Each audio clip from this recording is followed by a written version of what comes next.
welcome, Sue. Great to see you. Hello there. Well, Marie and I are delighted because we have organised for yourself to come out and deliver NLP practitioner training in Doha in October, the 23rd to the 29th. So we're absolutely thrilled that you're joining us in our part of the world. Yeah, I am too, and I really value the invite. I don't say yes to all invites, but there's just something about our connection that's been very special, and so I'm really looking forward to it. And we've really, both Marie and I, we've really enjoyed the programs that we've done with you. And obviously I had a fantastic experience in India doing some training with you, and Marie has done some online training with you. So we think that you bring something unique and different to NLP training. Both Marie and I have experienced NLP training with other trainers, but we love the way that you make this seem so much more practical and usable. And I think it's very special and important that you have both, and you are both training with me, because you then know the style. Sometimes I do get invites and people haven't experienced it, and it just makes it so much more significant. You're my bridge to Doha in this case, and appreciating and understanding my style and being a part of that is very important. Yes, totally agree. So just briefly, how would you describe NLP? NLP it's a way of studying what we do, particularly the things that we're not consciously aware of, especially so that we can capture the essence of our own and other people's excellence, so that we can access and reproduce that consistently. It's not the way that NLP is often presented, because as a result of doing that, we discover lots of techniques. And sometimes the techniques are given the priority, and they're very valuable. But really, the essence of it, the heart of it, is the ability to study and discover our own techniques for what works in our own unique situations, whether that be our life, our relationships, our work.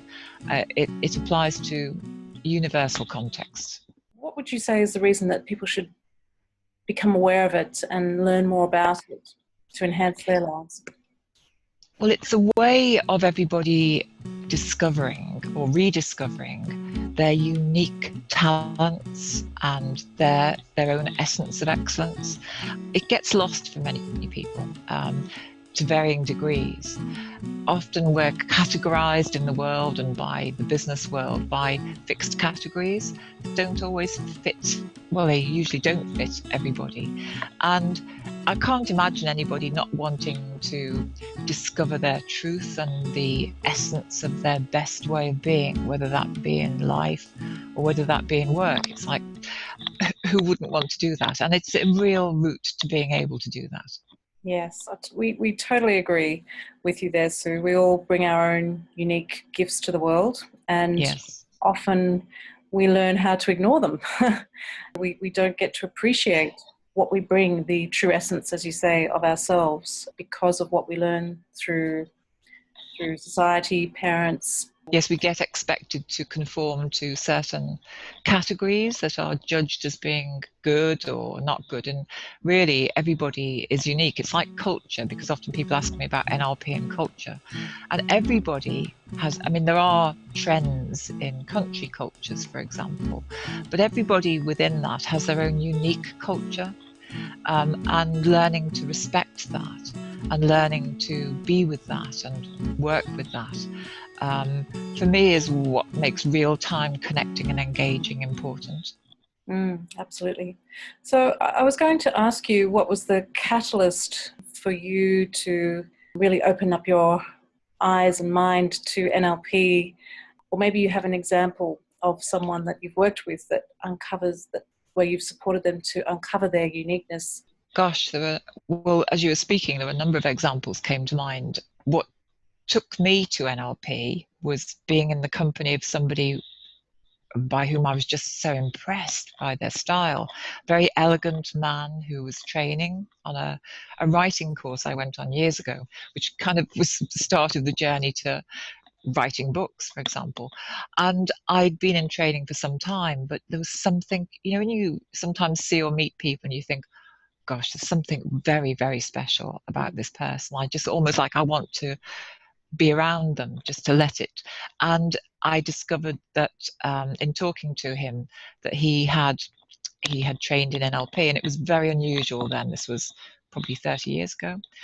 And it was him, it was him as a model of excellence that inspired me to enroll on a course without even knowing what it was. And then, for example, yesterday I'm running a program here in the UK at the moment, and I invited somebody who came on one of my programs in India, an Australian guy, and at that time he was a Bollywood actor playing British roles in Bollywood films and had quite a successful career. And he wanted something for himself, for his own development, and he came on the program and got particularly attracted to the coaching with humor, the provocative coaching. And he said yesterday, because he was training the afternoon with my delegates, and he said yesterday that on day 4 of the program, and it doesn't usually happen like this, he decided that was going to be his career. And he's written a book. His name's Harry Key. He's got a book called Speak for Yourself. And he's running this successful business, working with companies, corporates particularly, using the coaching with humor. And I just thought that was fantastic, because he said he realized he kind of reached an impasse in his acting career. And he found and he's got this incredible talent, which absolutely fitted this area. And now he's running his own business in the UK. It's amazing. Fantastic. That is quite an extreme example, but it's not unusual in a sense for people to find the key to success within themselves and their own unique talents. Yes, yeah, absolutely. And Marie and myself, we utilize NLP a lot, and I hadn't realized how much I used it until I went to a recent training with Christopher Howard and also with yourself.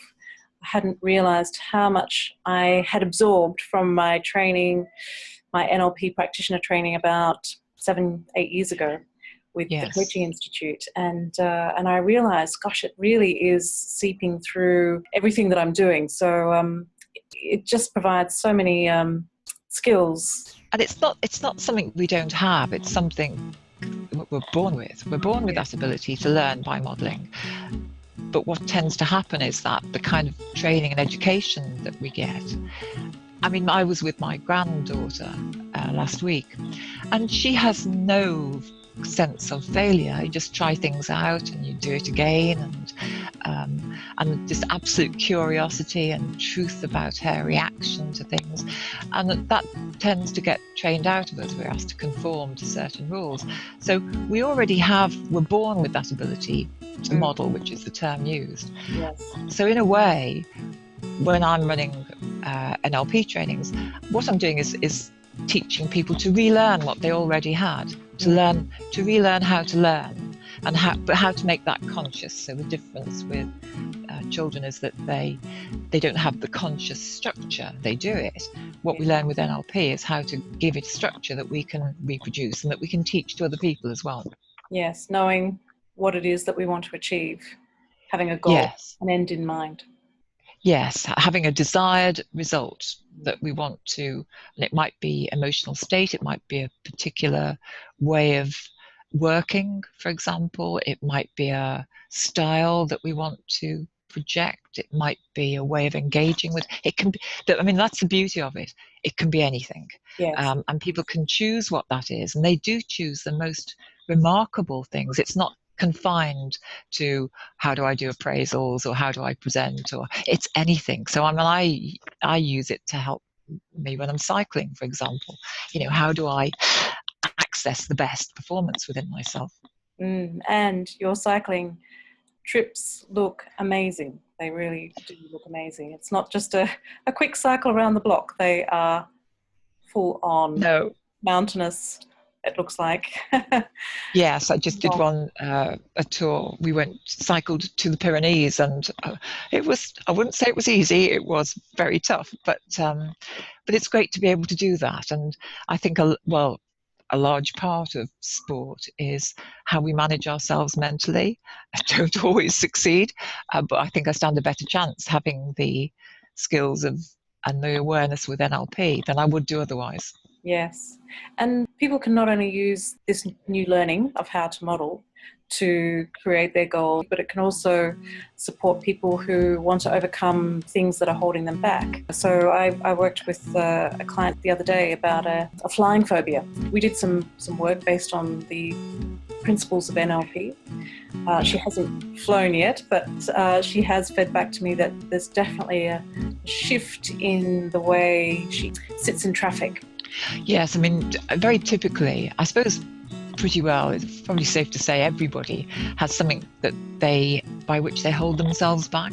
And it might be a belief that they hold that's limiting them. So it's a way of them recognizing that. And I mean, the programming bit means that we are programming ourselves. We have programmed ourselves in some way. And like a program, we can change bits of that code once we know the structure of what we're doing.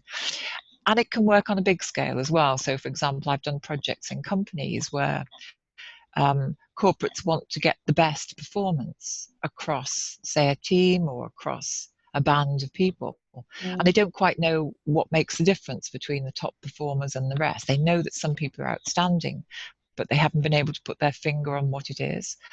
And it'll be unique. So rather than bringing in like a management model that works in this company over here, because it's not necessarily going to work in this. Yeah. It's like, how do they find what works in their own unique context? Yeah. Study that, capture that, and then teach it to others. So it can work at a very personal, very individual level, and it can work on a corporate level, a global level as well. Yes. Like coaching, it's enabling them to find the resourcefulness and the creativeness within.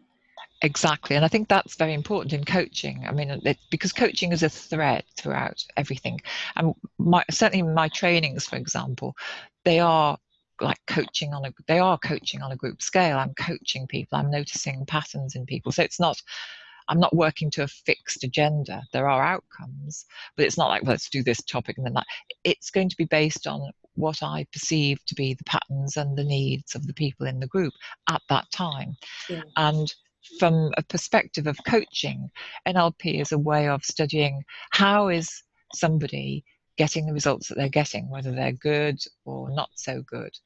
And then where do they already have the resource, because they always do, that would give them the, if you like, the success that they want, and helping them find that. So rather than, for example, telling somebody what to do, it's a way of enabling them to model themselves. And that's very confidence building, and it's very empowering. It makes them independent of the coach rather than reliant on somebody to be telling them. Yes, absolutely. And it gives them the confidence to go even deeper for the bigger challenges that will inevitably come along. Well, once they've got that ability to find, they've got that ability to find what they need within themselves, whatever the scenario. And so it enables people to be very, if you like, independent. It doesn't mean to say disconnected. They be very reliant on themselves. Yes, absolutely. And I'm guessing what you will say when I ask you this question, but who should come along to who do you believe should come along to your programs when we run it in Doha or anywhere, of course? People who want to. Yes. Because I think, for example, as opposed to somebody sending somebody else because they think they ought to, I don't think that's a useful strategy. But if somebody's attracted for whatever reason to the program, either because of what we're saying here or what I think particularly what we're saying here, because there are such very different styles and different things. If somebody wants a full-on, sort of entertainment for several days where they just sit and watch, well, my programs aren't the place to come to. So if they feel a connection with what we're saying and how we're connecting right now, then I would say, come along. You'll find out in the experience. It's very hard to explain until you actually, as I did when I experienced the model of excellence, the person I talked about earlier on. I just enrolled on the basis of that because I thought if he can do that and he can be like that, I want to learn that too. And I think instinct is a very informed response to situations, and I'd go act on your instinct. Yeah, I like that. I like that response. And what would you say people can expect from your program, or They can undoubtedly expect a raised awareness of themselves. So an awareness of their own patterns, independently with other people in the bigger contexts. And as a consequence of that, they can expect new choices that will enhance their abilities, that will bring their talents to the fore, that will enable them to achieve things that are important and which might not be the things that they expect at first. It evolves. Sometimes what people think they want can change sort of over time. They can expect to have fun. They can have penny dropping, moments. They can undoubtedly have those revelations. That's usually what happens. They can expect quite detailed feedback as well about what they're doing, both in terms of their language and their behavior, so that they can make choices about that. So it's about bringing the unconscious into their conscious awareness.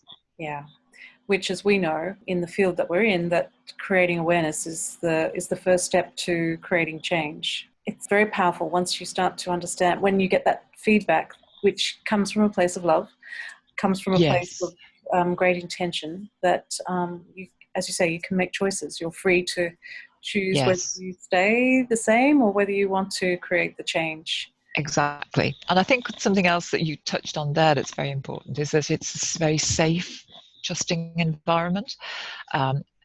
The intention is not for it to be a judgmental environment. It's a place to explore, to experiment. And that's a comment I usually get, that people feel it is a very safe, trusting place where they can learn freely without some of the judgments that maybe they've experienced, in their school life or sometimes in other contexts. I think people, if they come along, they can expect some really stretching feedback that will support ourselves to, again, make choices about what we want to do about it. And I know that all the feedback that you provided to me was coming from that place of supporting me to be the best version of myself. Yes, I hold outcomes for everybody that I work with. And so I give feedback, which is in the style of NLP, it's observational feedback. It's not a judgment. It's going, here, notice that you do this. Notice that there is this pattern, this habit in your language, for example. Nothing's ultimately good or bad. Things have a place. And that's about giving that feedback in a way that the person receiving it is aware of what they're doing, and they make the choice about what to do with that. But it's absolutely with the intention of learning and growth for the individual. Yeah, fantastic. And is there anything else, Sue, before we wrap up, that you think our listeners, people who are interested in coming along, anything else that they need to know about the course when they leave? Well, I would just say it's experiential. I mean, NLP is a study of experience, so it isn't a series of lectures. Obviously, there are inputs, but it's a way of, it's a series of experiences in which they can pay attention to how they are and how others are, so they can learn from that. So it's very practical. I expect people to get the learning in the muscle. So I have somebody on a program here who said she had previously, I used to make lots of notes, and I would sometimes have to read those notes afterwards. She said, well, I found when I went away from this training, I knew it. She said, I didn't have to remind myself. And that's because she's experienced it. So they can expect that, almost to be surprised by how much they take in as learning without having to work at it or study at it. I mean, there are things that you can practice, and undoubtedly, but because it's so experiential, a lot goes in, and I expect it to feel easy for people, actually, and to have fun, because I do a lot of coaching with humor. That's one of the threads. And I think that just creates a state of ease and enjoyment. And that's certainly what I experienced in India. We all bonded so well, the whole group, yourself and the people that were supporting you as well. Yes. There was, as you say, this sense of fun, this sense of ease. It was incredibly experiential. There wasn't much note-taking, if any, at all. I discourage it. Yeah. Well, I mean, people, for example, I have got my book is background material, and I do have summary cards, but I discourage note taking because it's about how do we be present, and that's one of the byproducts of the training, is that you learn to be present. It's a consequence, and to be present in a way that we pay attention to what's happening, not just paying attention to notes in front of us. Yes, exactly. So very powerful training indeed. Again, we are incredibly excited to bring you over. And is there anything else that you'd like to say before we sign off? I just think it's lovely the way that you're doing this, the fact that you've, part of the process to me coming there is you both training with me. So that really demonstrates an investment and a commitment to understand, rather than just a remote invitation, let's bring Sue Knight over. So I really value that. And that makes it very significant, because you are the bridge for me to Doha, although I expect people will come from different parts of the world to the program. So I'm very much looking forward to it as well. Fantastic. Thank you. Thank you so much, Sue. Thank you for your time this morning. Thank you, Sue.